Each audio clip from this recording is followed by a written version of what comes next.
Assalamualaikum warahmatullahi wabarakatuh. Sebelumnya, perkenalkan kami dari kelompok 5. Di sini kami akan menyampaikan materi mengenai peran fisioterapi pada penyakit arteri tepi.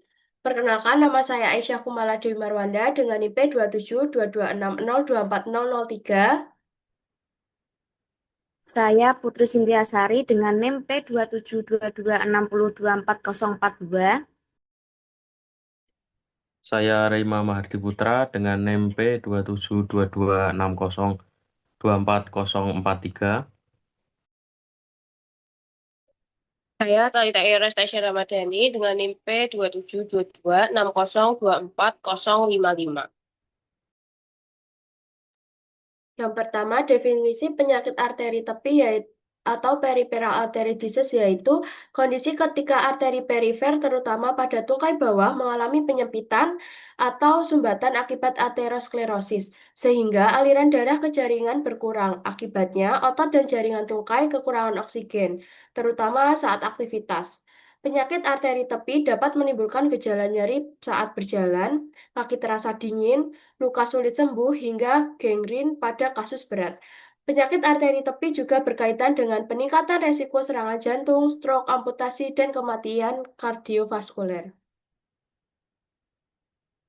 Selanjutnya ada faktor risiko. Yang pertama ada merokok. Merokok mengandung nikotin dan zaktosis yang menyebabkan kerusakan endotel pembuluh darah, meningkatkan vasokonstriksi, inflamasi, dan pembentukan plak aterosklerosis, sehingga hal ini menyebabkan perokok memiliki resiko tinggi terhadap penyakit arteri tepi.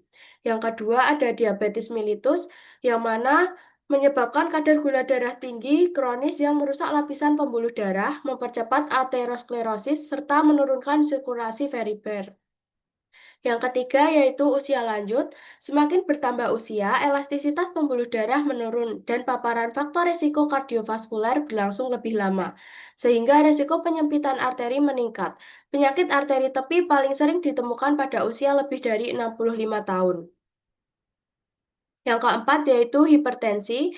Tekanan darah tinggi menyebabkan stres mekanik pada dinding arteri, merusak endotel, dan mempercepat pembentukan plak. Hipertensi juga meningkatkan kekakuan pembuluh darah. Selanjutnya yang kelima yaitu dislipidemia, yaitu kadar LDL tinggi dan HDL rendah, mempermudah penumpukan kolesterol pada dinding arteri, yang mana merupakan mekanisme utama terbentuknya plat aterosklerosis yang menyumbat arteri perifer. Selanjutnya ada chronic kidney disease atau CKD. Penyakit ginjal kronik berkaitan dengan inflamasi sistemik, gangguan metabolisme kalsium fosfat, disfungsi endotel, dan percepatan klasifikasi pembuluh darah. Yang ketujuh ada polyvascular disease, yaitu seseorang yang sudah memiliki aterosklerosis lebih dari satu area vaskuler, misalnya penyakit jantung koroner ditambah dengan stroke. Kondisi ini menunjukkan proses aterosklerosis iskemik sehingga resiko terkena penyakit arteri tepi sangat tinggi. Gejalanya yang pertama yaitu nyeri saat berjalan. Nyeri saat berjalan dikarenakan otot kekurangan oksigen akibat aliran darah yang terhambat. Lalu nyeri hilang saat istirahat. Ketika pasien berhenti berjalan atau saat istirahat, kebutuhan oksigen juga menurun sehingga nyerinya berkurang. Yang ketiga ada kaki terasa dingin. Aliran darah yang kurang menyebabkan suhu pada kaki lebih dingin dibanding tubuh bagian lainnya. Yang keempat ada perubahan warna kulit. Kulit bisa tampak pucat atau kebiruan karena kurangnya suplai darah dan oksigen ke jaringan. Yang kelima ada luka sulit sembuh.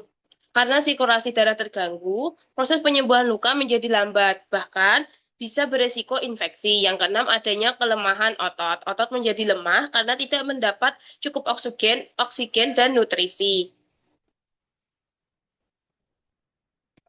Next. Tujuan fisioterapi yang pertama yaitu mengurangi nyeri. Fisioterapi bertujuan membantu mengurangi nyeri, terutama nyeri saat berjalan melalui latihan dan teknik tertentu. Yang kedua, meningkatkan jarak berjalan. Dengan latihan yang terprogram, pasien bisa berjalan lebih jauh tanpa cepat merasakan nyeri. Yang ketiga, meningkatkan kualitas hidup. Dengan berkurangnya nyeri dan meningkatnya kemampuan aktivitas, pasien bisa lebih mandiri dan menjalani aktivitas sehari-hari dengan lebih baik. Yang keempat, mencegah agresivitas penyakit. Fisioterapi membantu memperlambat perkembangan penyakit dengan meningkatkan sirkulasi tubuh dan kebugaran tubuh.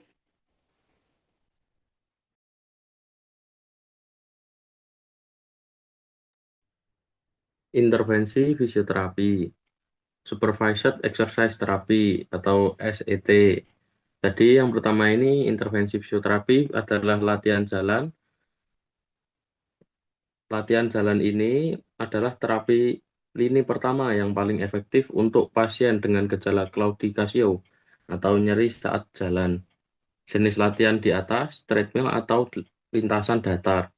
Intensitas berjalan hingga mencapai nyeri claudication tingkat sedang hingga maksimal skala 3 hingga 4 dari 4 atau 14 hingga 17 pada skala Borg. Durasi target akumulasi jalan selama 30 hingga 45 menit per sesi di luar waktu istirahat. Total waktu setiap sesi biasanya 60 menit. Frekuensi minimal 3 kali per minggu. Metode intermittent walking, jalan istirahat jalan. Pasien berjalan sampai nyeri tidak tertahankan, lalu istirahat, duduk atau berdiri hingga nyeri hilang, kemudian lanjut berjalan lagi. Jangka waktu program dilakukan selama minimal 12 minggu untuk hasil yang signifikan. Next.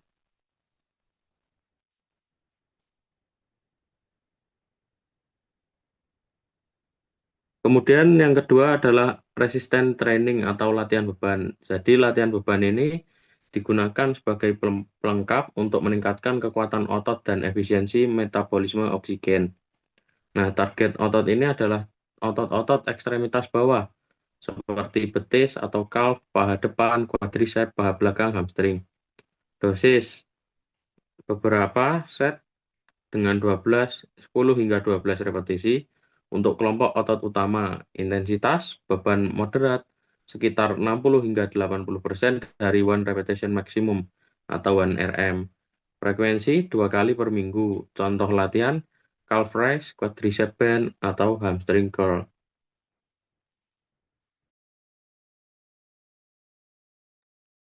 Selanjutnya ada edukasi. Yang pertama yaitu berhenti merokok.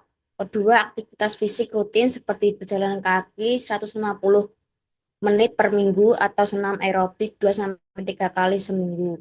Yang ketiga ada pola makan tinggi serat, rendah lemak jenuh untuk mengontrol kolesterol, hipertensi, dan diabetes. Next. Kesimpulan. Fisioterapi memiliki peran yang sangat penting dalam penelaksanaan penyakit arteri tepi, karena tidak hanya berfokus pada pengurangan gejala, tetapi juga pada peningkatan fungsi dan kualitas hidup pasien. Melalui program latihan yang terstruktur seperti latihan berjalan, penguatan otot, dan latihan daya tahan, fisioterapi dapat membantu mengurangi nyeri claudication, meningkatkan jarak tempuh berjalan, serta memperbaiki sirkulasi darah pada ekstremitas atas. Cukup sekian presentasi dari kelompok kami.